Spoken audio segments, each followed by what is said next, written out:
भूल कर भी ऐसे लोगों पर कभी विश्वास मत करना। एक शेर की कहानी। जय श्री कृष्णा दोस्तों, दर्पण ज्ञान गीता यूट्यूब चैनल में आप सभी मित्रों का एक बार फिर से स्वागत है।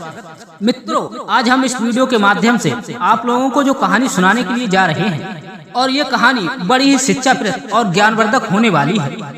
मित्रों, ये कहानी आपके जीवन में बहुत ही सुंदर और बहुत बड़ी जानकारी देकर के जाएगी और आपने इस कहानी को पूरी तरह से मन लगाकर सुन लिया तो आप अपने जीवन में कहीं पर भी धोखा नहीं खाओगे।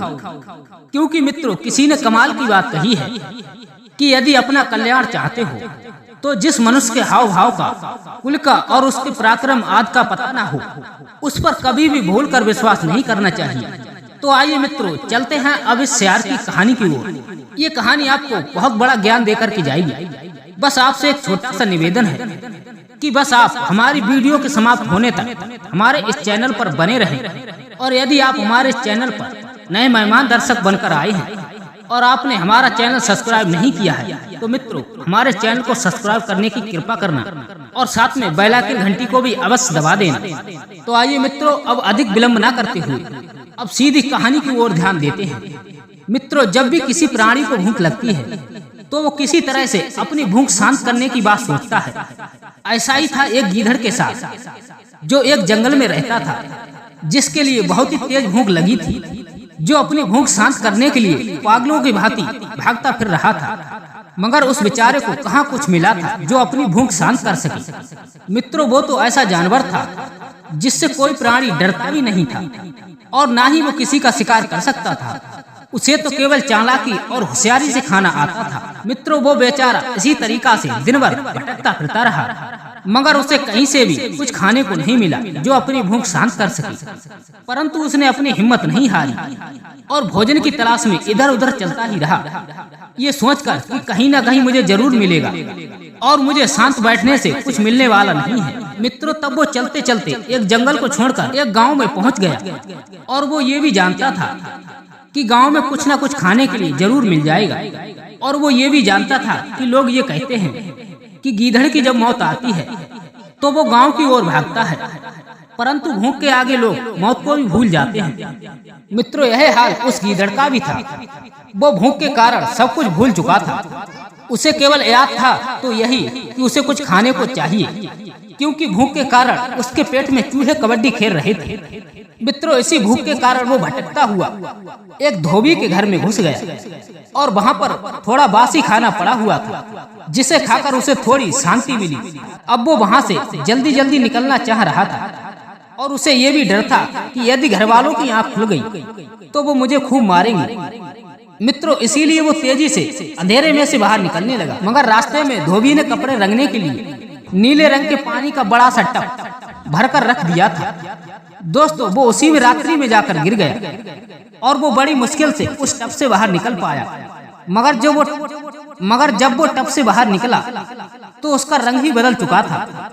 सारे शरीर का रंग लाल हो गया था। अब वो देखने में गीदड़ नहीं बल्कि विचित्र जानवर लग रहा था। मित्रों, वैसे तो लाल रंग अपना रंग नहीं छोड़ता, ऐसा बड़े लोगों का कहना है। उस गीदड़ पे भी लाल रंग चढ़ चुका था। अब वो जंगल की ओर तेजी से भागता जा रहा था।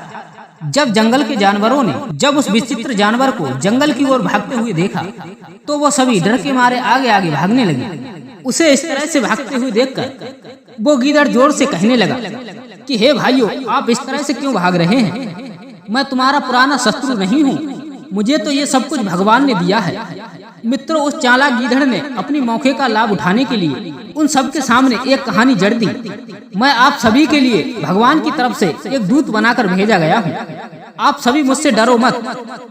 और मुझे भगवान ने ये आदेश दिया है कि इस जंगल के जानवरों का कोई राजा नहीं है, इसीलिए तुम इनके राजा बन जाओ। मित्रों, गीदड़ की इस बात को सुनकर वो सारे जानवर वहीं पर रुक गए और इस लाल जानवर को बड़े ही ध्यान से देखने लगे। पहले कभी भी उन लोगों ने देखा नहीं था, तो ये ठीक ही कहता है। लगता है भगवान ने इसे दूत बनाकर हमारे पास इस जंगल में भेजा है। यह सब सोचकर सारे जानवर वापस आकर गीदड़ के सामने अपना सर झुकाकर खड़े हो गए और उस गीदड़ से कहने लगे कि हे महाराज, आप तो हमारे राजा हैं और हम आपकी प्रजा हैं। हमारे लिए कोई हुक्म हो तो बताओ। मित्रों, वो गीदड़ इस बात को सुनकर और भी चौड़ा हो गया। उसने तो सपने में भी ये नहीं सोचा था कि उसे इस प्रकार जंगल का राज्य मिल जाएगा। 12 लाल रंग, तूने तो हमें जंगल का राजा बना दिया। इस तरीका से वो विचार करने लगा और सोचने लगा, कहाँ मैं भूख से बिलख रहा था और कहाँ मेरे इतने सारे सेवक अब हमारी आज्ञा का पालन करने के लिए हमारे सामने खड़े हैं। मित्रों, उन सभी जानवरों ने उस गीदड़ को अपने जंगल का राजा बना लिया। इधर वो गीदड़ राज सिंहासन पर बैठते ही उसके तेवर ही बदल चुके थे।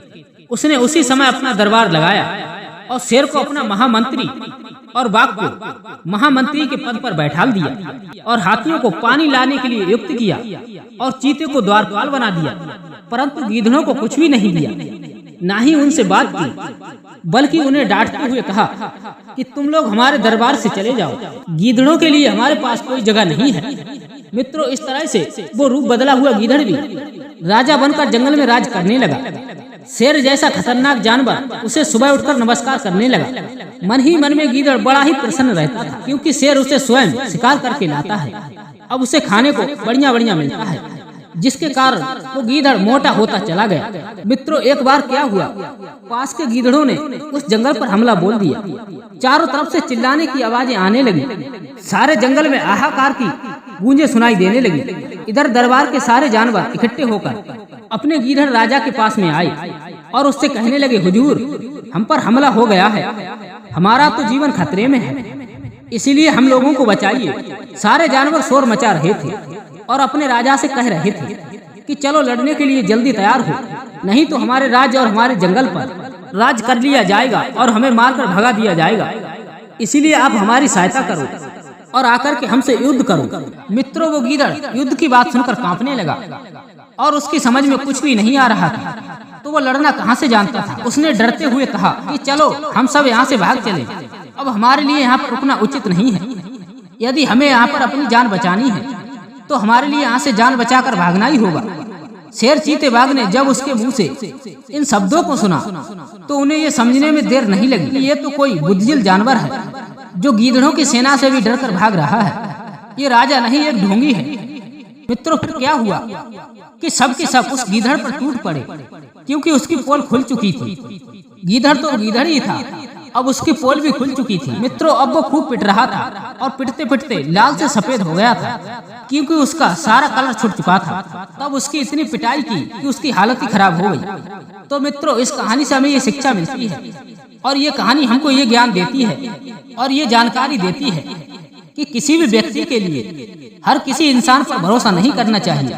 यदि अपना भला चाहते हो तो जिस मनुष्य के भाव और उसके कुल का, इन सब बातों का यदि पता नहीं है और उसकी जानकारी आपको सही तरीका से पता नहीं है और उसकी चतुराई को आप नहीं समझ पा रहे हैं, तो ऐसे इंसान पर कभी भी भूल कर विश्वास नहीं करना चाहिए। और यदि आपने विश्वास कर लिया तो आप इसी तरीका से इस गीदड़ की तरह धोखा खा जाओगे। तो मित्रों, कैसी लगी हमारी ये ज्ञानवर्धक कहानी? यदि ये कहानी आपको अच्छी लगी है और पसंद आई हो तो हमारी वीडियो को लाइक करें और हमारे चैनल को सब्सक्राइब करने की कृपा करें।